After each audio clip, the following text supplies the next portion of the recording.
అనేక రకాల హామీలు ఇచ్చాం. కానీ ఏ వర్గానికి కూడా ఏ సమస్య కూడా పరిష్కారం కాలే. కాంగ్రెస్ పార్టీ కూడా 2023లో అభయహస్తం మేనిఫెస్టో ద్వారా రాష్ట్ర ప్రభుత్వ ఉద్యోగస్తులందరికీ పెండింగ్లో ఉన్నటువంటి డిఏలను తక్షణం చెల్లిస్తామని చెప్పారు. గతంలో ఉన్నటువంటి డిఏలకు అదనపు డిఏలు పెండింగ్లో చేరాయే తప్ప డిఏలు పరిష్కారం కాలేదు.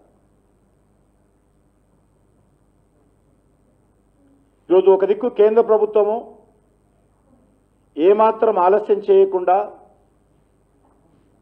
షెడ్యూల్ ప్రకారము ఉద్యోగస్తులకు సంబంధించినటువంటి పిఆర్సీ కాన్స్టిట్యూట్ చేయడము, పిఆర్సీ రికమెండేషన్స్ను ఆమోదించడము, కరువు భత్యాలు చెల్లించడము రెగ్యులర్గా జరుగుతూ ఉంది. మరొక దిక్కు తెలంగాణ రాష్ట్రంలో తెలంగాణ కోసం పోరాటం చేసి తెలంగాణ సాధనలో కీలక పాత్ర పోషించినటువంటి ఉద్యోగస్తులు ఉపాధ్యాయులకు మాత్రము ఏ రకమైనటువంటి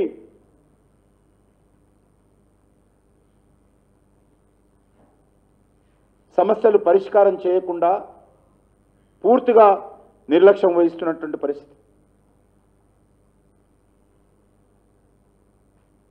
ముఖ్యంగా పిఆర్సీ ప్రకటించి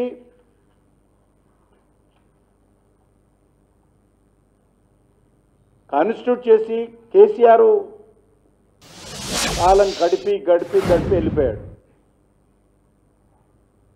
రేవంత్ రెడ్డి వచ్చి 2 సంవత్సరాలు అయింది కాంగ్రెస్ పార్టీ అధికారంలోకి వచ్చి.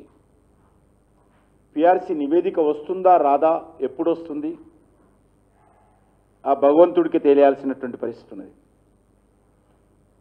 ఇంత దుర్మార్గంగా ఈ ప్రభుత్వం వివరిస్తూ ఉంది.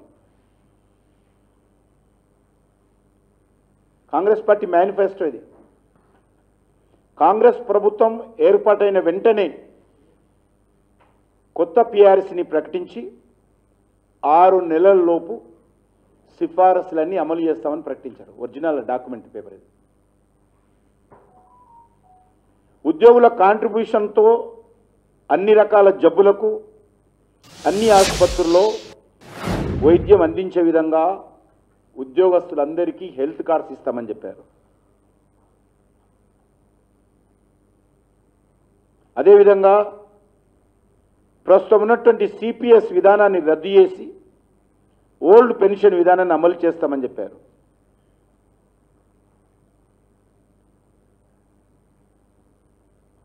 సప్లిమెంటరీ బిల్లులన్నిటిని కూడా 15 పని దినాలలో చెల్లిస్తామని చెప్పారు. ఇంకీలకు 15 పని దినాలు కాలే ఈరోజు వరకు. గత పిఆర్ఎస్ హయాంలో 3 కరువు భత్యం చెల్లించకుండా వాయిదా వేశారు. డిఏలు అంటారు. కాంగ్రెస్ పార్టీ అధికారంలోకి వచ్చినటువంటి వెంటనే ఆ 3 వాయిదాలు ఇంతకుముందు చెప్పినట్టు చెల్లిస్తామని చెప్పారు. కానీ ఇప్పటి వరకు మరో 3 వాయిదాలు పెరిగాయి. 3 పోయి 6 అయినాయి. కేసీఆర్ హయాంలో 3, రేవంత్ రెడ్డి హయాంలో 3, మొత్తం 6 అయినాయి. ఈ 6 కూడా విచిత్రం ఏంటంటే అందులో 1 చెల్లిస్తామన్నారు. ఆ 1 కూడా 28 వాయిదాలలో చెల్లిస్తారట. అర్థం చేసుకోవాల్సిన అవసరం ఉంది. 6 వాయిదాలు డిఏ చెల్లించాల్సినట్టు దాంట్లో 1 చెల్లిస్తామని ముఖ్యమంత్రి గారు ప్రకటించి ఆ 1 కూడా 28 వాయిదాలలో చెల్లిస్తామని చెప్పాడు. అంటే ఈ ప్రభుత్వం ఎన్ని రోజులు ఉంటుంది, భవిష్యత్తులో వచ్చేటువంటి కరువు భత్యాల పరిస్థితి ఏంది, ఇప్పుడు పెండింగ్లో ఉన్నటువంటి 6 కరువు భత్యాల పరిస్థితి ఏంది, ఈ రకంగా వాయిదాల రూపంలో చెల్లిస్తే మరి ఈ కాంగ్రెస్ హయాంలో పూర్తి కాదు. మళ్ళీ మేము వచ్చిన తర్వాతనే చేయాల్సి వస్తుంది. బీజేపీ వచ్చిన తర్వాతనే ఈరోజు పెండింగ్లో ఉన్నటువంటి వాయిదాలను కూడా పూర్తి చేయాల్సిన పరిస్థితి ఏర్పడే ఉన్నది.